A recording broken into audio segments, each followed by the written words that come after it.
নমস্কার। আজকে একটা ভিডিওর সম্বন্ধে কিছু বলার আছে। যারা এই ভিডিওটা দেখোনি এখন পর্যন্ত অবশ্যই তাদেরকে রিকোয়েস্ট করব ভিডিওটা একবার হলেও একটু টাইম হলেও গিয়ে জাস্ট দেখো ভিডিওটা।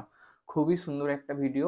যেই ভিডিওটা অনেকদিন আগে বানা উচিত ছিল। অনেক লোকের এই মুখে মনে যে প্রত্যেকটা ওয়ার্ড ঘুরে বেড়ায় সেই ভিডিওটার মধ্যে দিয়ে ভালোভাবে প্রকাশিত হয়েছে। আর এই ভিডিওটার জন্য সবাইকে এরকম করে ক্ল্যাপিং করা উচিত। ঠিক আছে? এরকম ভিডিও এসছে। যাও কুনাল কামরা স্ট্যান্ড আপ কমেডিয়ান, খুব সুন্দর একটা ভিডিও আমাদের রবিবার মেনলি ওনার চ্যানেলে আপলোড হয়েছিল 23 তারিখ। তো এখন অবধি 8 মিলিয়ন প্লাসের মতো ভিউ হয়েছে, যেটা আমি মনে করি ডিজার্ভ করে অনেক বেশি, 20, 30, 40 অনেক বেশি ডিজার্ভ করে। অল ওভার ইন্ডিয়ার প্রত্যেকের এই জিনিসটা, যারা এখনকার দিনে স্মার্টফোন ইউজ করেন প্রত্যেকের এই জিনিসটা দেখা উচিত, এই ভিডিওটা দেখা উচিত এবং তাদের ফিলিংসগুলো কমেন্ট সেকশনটাও ভালো করে পড়া উচিত। কমেন্ট সেকশনে লোক কী করছে, কী বলছে ভিডিওটা সম্বন্ধে, আর এই পাশে রিপোর্টাররা কী বলছে, অন্যান্য পলিটিশিয়ানরা কী বলছে, এই ভিডিওটা প্রত্যেকটা মনের সাথে ম্যাচ করা অনেক জিনিসগুলো হচ্ছে কি না হচ্ছে এই জিনিসটার মধ্যে দিয়ে দেখতে পাবেন। মোদিজি সম্বন্ধে যে জিনিসগুলো বলেছে, ঠিক আছে? একনাথ শিন্ডে সম্বন্ধে যে জিনিসগুলো বলেছে, আমাদের নির্মলা সীতারামন ফাইন্যান্স মিনিস্ট্রির সম্বন্ধে যে জিনিসগুলো বলেছে, ইডি থেকে শুরু করে সিবিআই সম্বন্ধে শুরু করে আম্বানির ছেলের বিয়ে থেকে শুরু করে প্রত্যেকটা জিনিস যেইগুলো বলেছে সেগুলো প্রত্যেকটা কমন মানুষের, কমন পিপলের, প্রত্যেকটা মানুষের ব্রেনেই ভাবনা চিন্তা, প্রত্যেকটা কথা যেগুলো কোনো রকম কারণে সবাই এক্সপ্রেস করতে পারতো না, পলিটিক্যাল কারণে হয়ে থাকতো, সোসাইটির পাওয়ার ডাইনামিক্সের কারণে হতে থাকতে পারতো, প্রত্যেকের ভাবনা চিন্তার জিনিসগুলো একটা ভিডিওটার মধ্যে দিয়ে উনি প্রকাশ করেছেন, কুনাল কামরা স্ট্যান্ড আপ কমেডিয়ান। তো খুবই সুন্দর একটা ভিডিও। 45 মিনিট 41 সেকেন্ডের ভিডিও। টাইম নিয়ে আরাম করে শান্তশিষ্ট একটা পরিবেশে জিনিসটা দেখো, বোঝার চেষ্টা করো।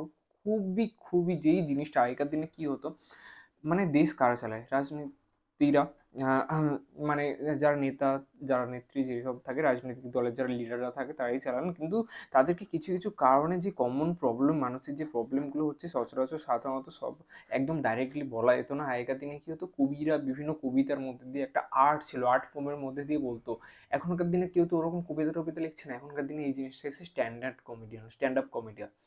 ঠিক এই কমেডির মধ্যে দিয়ে যে জিনিসগুলো হচ্ছে প্রত্যেকটা কিন্তু রিয়েল লাইফে সত্যি জিনিস। ট্যাক্সের জিনিস থেকে শুরু করে বিভিন্ন রকম জিনিস থেকে শুরু করে প্রত্যেকটা জিনিস ওই বিভিন্ন রকমের কবিতা সেটের মধ্যে দিয়ে, তারপর ওখানে একজন পিয়ানো আর্টিস্ট একজনকে এনেছিল, বিভিন্ন রকমের মিউজিক সঙ্গের মধ্যে দিয়ে সাজিয়ে গুছিয়ে পুরো জিনিসটাকে এত সুন্দরভাবে প্রেজেন্ট করেছিল। এর আগে কিন্তু সামাই রানা যে স্ট্যান্ড আপ কমেডির যে জিনিসগুলো আসতো ওটা তো মানে একটু বেশি রাফ টাইপের হয়ে গেছিলো, জোকসগুলো একটু বেশি নিউডিটি অ্যাডাল্ট টাইপের ওই রকম হয়ে গেছিলো। ওখানটাও কিন্তু মানুষের অনেক দুঃখ ওই জিনিসগুলো ওখান থেকে এসে বোঝা যেত, কে কোন মেন্টাল স্টেবিলিটি কোন স্টেটে আসে, ওখান থেকে কিন্তু অনেক জিনিসগুলো বাইরে আসতো। জাস্ট একটা জোকের জন্য রানবীর আলিয়ার ওই যে একটা জোকের জন্য তো পুরো জিনিসটাকে বন্ধ করে দিতে হলো। যাই হোক, এইখানে কিন্তু কোনো রকম তেমন কোনো স্ল্যাং নেই, একদম ভালো ভাষায় ভালোভাবে যে জিনিসগুলো হচ্ছে সেই জিনিসগুলোকে জাস্ট তুলে ধরেছে, যেটা প্রত্যেকটা সাধারণ মানুষের ব্রেনের মধ্যে ভাবনা চিন্তার মধ্যে চলছিল, যেটা কেউ প্রকাশ করতে পারছিল না, কেউই প্রকাশ করতে পারছিল না। এইটাই এমন একটা ভিডিও যেটা সবাইকে গিয়ে দেখা উচিত। পারলে থ্যাঙ্কস বাটনে গিয়ে ওটাও করা উচিত, আর কমেন্ট সেকশন তো অবশ্যই চেক করা উচিত। আর এটা এমন একটা ভিডিও যেটার জন্য সবাইকে এরকম করে ক্ল্যাপিং করা উচিত, কুণাল কামরাকে সাপোর্ট করা উচিত। খুবই সুন্দর একটা ভিডিও বানিয়েছে আমার মতে। এই জিনিসটা তো এখন তো অ্যাটলিস্ট সাপোর্ট করার টাইম চলে এসেছে। আপনাদের কি মনে হয়? তো কমেন্ট বক্সে অবশ্যই লিখুন। আমার তো খুবই ভালো লেগেছে, খুবই এনজয় করেছি। কারোর সাপোর্ট হয়ে বলবো এমন কিছু না, আমি এমন না যে আমি কারোর সাপোর্টার, কারোর এই স্তরের সাপোর্টার, ওই সাপোর্টার, ঠিক আছে? ওরকমভাবে ভিডিওটা দেখলে হবে না, ওইরকমভাবে করলে হবে না। কিন্তু আপনার নিজের পার্সপেক্টিভ থেকে কী লাগছে? অ্যাকচুয়ালি কি এত ট্যাক্স পেয়ারের এত পয়সা থেকে এত কিছু জিনিস তৈরি হচ্ছে, রাস্তাঘাট তৈরি হচ্ছে, পুল তৈরি হচ্ছে, ব্রিজ তৈরি হচ্ছে, সব তো ভেঙে যাচ্ছে, রাস্তাও ঠিক হচ্ছে না। অনেক রকম জিনিসগুলো সম্বন্ধে যে জিনিসগুলো, ঠিক আছে, জিএসটি থেকে শুরু করে বিভিন্ন রকমের বিল এর থেকে শুরু করে বিভিন্ন রকমের যেগুলো আসছে, যে সাধারণ যে অ্যাকচুয়ালি যে প্রবলেমগুলো সম্বন্ধে কথা বলা উচিত, যে প্রবলেমগুলো সম্বন্ধে পলিটিশিয়ানরা মেনলি কথা বলে না, অন্যদিকে কোনো একটা দিকের দিকে মেনলি নিউজটাকে ঘুরিয়ে দেওয়ার চেষ্টা করে। প্রত্যেকটা জিনিসকে এখানে তুলে ধরার চেষ্টা করেছেন উনি। তো এই জিনিসটা সম্বন্ধে আমার মতে খুবই সুন্দর একটা ভিডিও। সবাইকে রিকোয়েস্ট করবো ভিডিওটা গিয়ে দেখার জন্য। ইউটিউবে আছে কুণাল কামরা, চ্যানেলে যান, মেন চ্যানেলে। আমার মতে ভিডিওটা যতটা ডিজার্ভ করে অতটা এখনও কিন্তু যায়নি, কারণ ওই ভিডিওটা আমার মতে অল ওভার ইন্ডিয়া মানে একটা ইন্ডিয়ার তো একটা চেঞ্জিং ভিডিও হবে আমার মতে যা লাগে।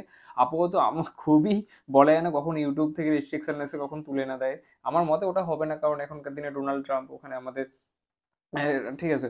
তো অনেক রকম চেঞ্জেস ইউটিউব আমার মতে হবে না, কিন্তু বলা হয় না ইন্ডিয়ার পলিটিশিয়ানদের থেকে বিভিন্ন রকমের হয়ে সিকিউরিটি থেকে বিভিন্ন রকমের কারণে যদি বাই চান্স উঠে যাওয়ার চান্স হলেও হতে পারে। তাই একবার গিয়ে ভিডিওটা দেখে নেওয়া অবশ্যই উচিত। মনোল কামরা চ্যানেলে যাও, ইউটিউব চ্যানেলে গিয়ে 2-3টে ভিডিও আগেই গিয়ে দেখতে হবে। ওনার পরে মহারাষ্ট্রে একটা ভিডিও, ওটার ভিডিও এসছে 2-3 মিনিটে। তারপর পপকর্ন নিয়ে, যে পপকর্নের উপর যে ট্যাক্স, মশলা পপকর্ন, এই পপকর্ন, তাই পপকর্ন, নির্মলা সীতারামনের, ওইগুলো নিয়ে ছোটো ছোটো ভিডিও আছে। কিন্তু এই 45 মিনিট 41 সেকেন্ডের খুব সুন্দর একটা বড় ভিডিও। শান্ত মনে আরাম করে বসে ভিডিওটা দেখো, অনেক কিছু নিজের পার্সপেক্টিভ দিয়ে বিবেচনা করে দেখো। কোনো এমন না যে কোনো দলের হয়ে আমি এই দলের সাপোর্ট করি ওই দলের করি না, এরকম করে না। নিজের কি ফিলিংস, নিজের ফিলিংস দিয়ে ওই জিনিসটা বোঝার চেষ্টা করলে অনেক ভালো লাগবে ভিডিওটা। তো ওটাই রিকোয়েস্ট। খুবই সুন্দর একটা ভিডিও। এখন অবধি আমি যত ভিডিও এরকম টাইপের দেখেছি, মানে যেগুলো নিয়ে অ্যাকচুয়ালি বলা উচিত, ঠিক আছে, তার মধ্যে তো অন্যতম, one of the best video. আমার মতে ইন্ডিয়ার চেঞ্জ হবে। আর 29 মার্চ কিছুদিন পরেই আসছে, অ্যাস্ট্রোলজিক্যালি বিশাল বড় একটা চেঞ্জ হতে থাকছে। শনি দেবতা আমাদের মীন রাশির সামনে এখানে আসছে, চেঞ্জ হচ্ছে কিছু। তো এই ধরনের জিনিসগুলো কিন্তু হবে। সাধারণ মানুষগুলো নতুন নতুন জিনিসগুলো নিয়ে যেগুলো বলতো না, সেই জিনিসগুলো কিন্তু তুলে ধরবে, আস্তে আস্তে এই মুদ্রাগুলো আসবে আর চেঞ্জ হবে। আমার যা লাগে নয়া ভারত যে টাইটেলও দিয়েছে ওটাও বিশাল।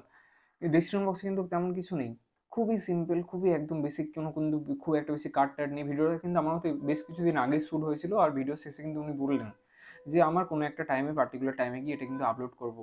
মানে অনেক দিন আগেই শ্যুট হয়েছিল। যাও, এখন যেই টাইমে আপলোড করেছে ঠিকই টাইম আসছে, বেশি লেট হয়নি, ঠিকঠাক টাইমেই আসে। আমার মতে এখন অব্দি যেই জিনিসগুলো কেউ এক্সপ্রেস করতে পারছিল না, উনি সেটা এক্সপ্রেস করে দিয়েছে সবার মনের কথাটা, যার জন্যই এত থ্যাঙ্কস পাচ্ছ। ওখানে কমেন্ট সেকশানে গিয়ে দেখো কি হচ্ছে।